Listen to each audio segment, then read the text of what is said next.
शरीकों यानी बुतों का। तो जो हिस्सा इनके शरीकों का होता है वो तो अल्लाह की तरफ नहीं जा सकता, और जो हिस्सा अल्लाह का होता है वो इनके शरीकों की तरफ जा सकता है। क्या आप बुरा हुक्म लगाते हैं?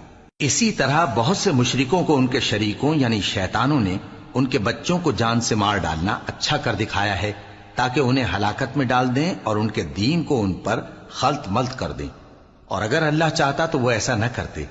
सो उनको छोड़ दो कि वो जाने और उनका झूठ। और अपने ख्याल से ये भी कहते हैं कि ये मवेशी और खेती मना है, इसे उस शख्स के सिवा जिसे हम चाहें कोई न खाए। और बाज मवेशी ऐसे हैं कि उनकी पीठ पर चढ़ना मना कर दिया गया है, और बाज मवेशी ऐसे हैं जिन पर ज़बह करते वक्त अल्लाह का नाम नहीं लेते। ये सब अल्लाह पर झूठ है। वो अनकरीब उनको उनके झूठ का बदला देगा।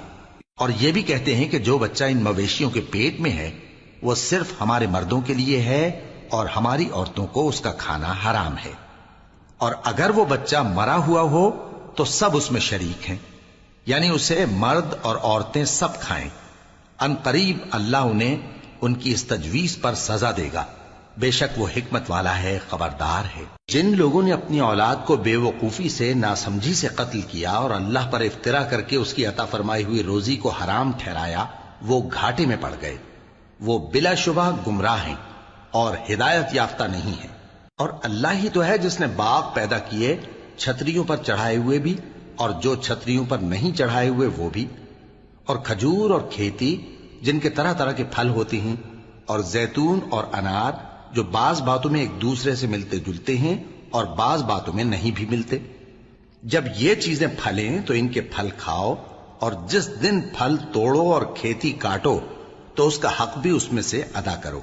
और बेजा ना उड़ाना, कि अल्लाह बेजा उड़ाने वालों को दोस्त नहीं रखता। और मवेशियों में बोझ उठाने वाले यानी बड़े बड़े भी पैदा किए, और जमीन से लगे हुए यानी छोटे छोटे भी। बस अल्लाह का दिया हुआ रिज्क खाओ और शैतान के कदमों पर न चलो, वो तुम्हारा खुला दुश्मन है।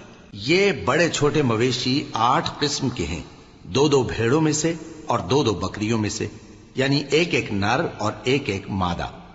ए पैगंबर, इनसे पूछो कि अल्लाह ने दोनों के नरों को हराम किया है या दोनों की मादाओं को, या जो बच्चा मादाओं के पेट में है उसे। अगर सच्चे हो तो मुझे सनद से बताओ। और 2-2 ऊंटों में से और 2-2 गायों में से, उनके बारे में भी उनसे पूछो कि अल्लाह ने दोनों के नरों को हराम किया है या दोनों की मादाओं को, या जो बच्चा मादाओं के पेट में है उसको। भला जिस वक्त अल्लाह ने तुमको इसका हुक्म दिया था तुम उस वक्त मौजूद थे? अब उस